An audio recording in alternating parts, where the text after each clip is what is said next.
বড় সাহস, আমার বাড়িতে? যে আপনি গ্রামের চেয়ারম্যান, আপনার বাড়িতে অনেক মাল সামান আছে, আর বাকি গ্রামের যারা আছে তারা তো হন্যির পুত, বাসায় কিছুই থাকে না, এই জন্য আপনার বাড়িতে চুরি করতে আইছে। থাপ্পড় মারলেন, সামান্য সালোয়ার কামিজ প্যান্ট শার্ট চুরি করার লেগা আমার আপনি একটা থাপ্পড় মারলেন?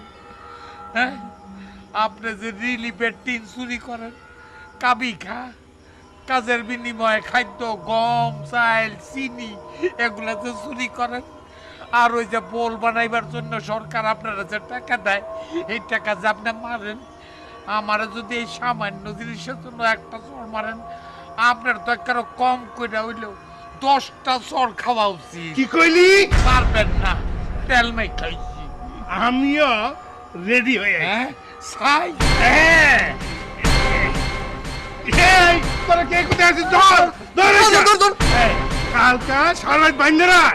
কালকে সকালে ওরে থানায় দিয়াবি, বুঝছস? যা, যা, বান এখন, তাড়াতাড়ি বান। চল চল।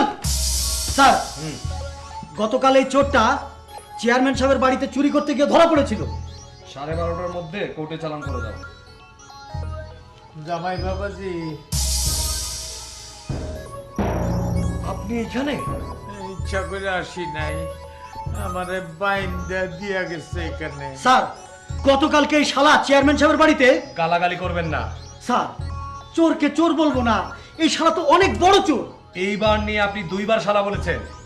চুরি করেছে শাস্তি পাবে, গালাগালি করার অধিকার আমাদের নেই। বলতেও লজ্জা লাগছে, আপনি এই কাজ করলেন কিভাবে?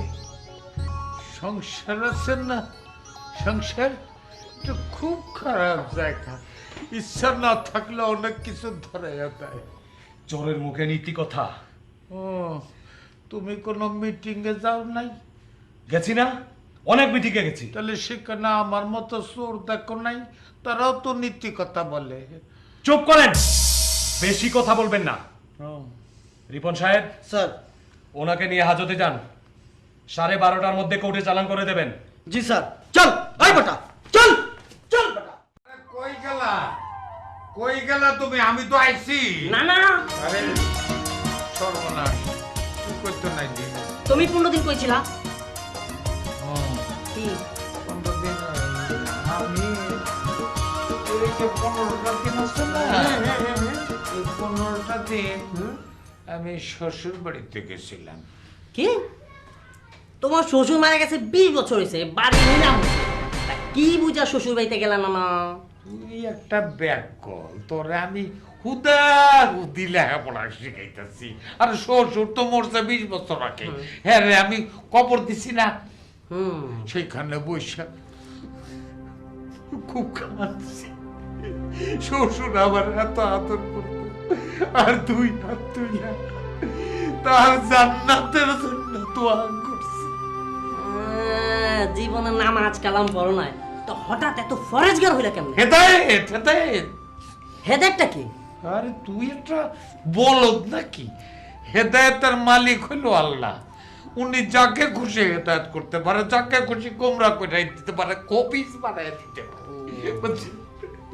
এখন আল্লাহ আমাকে হেদায়েত করেছে, এই জন্য আমি ওখানে কাঁদাকাটি করছি, দোয়া করছি। বাবার কবরটা কি এখনো আছে? খুব ভালো আছে। ও, এত বছর হয়েছে বাবা মারা গেছে, ওই কবরে এতদিনে কত চালাচালি হয়েছে।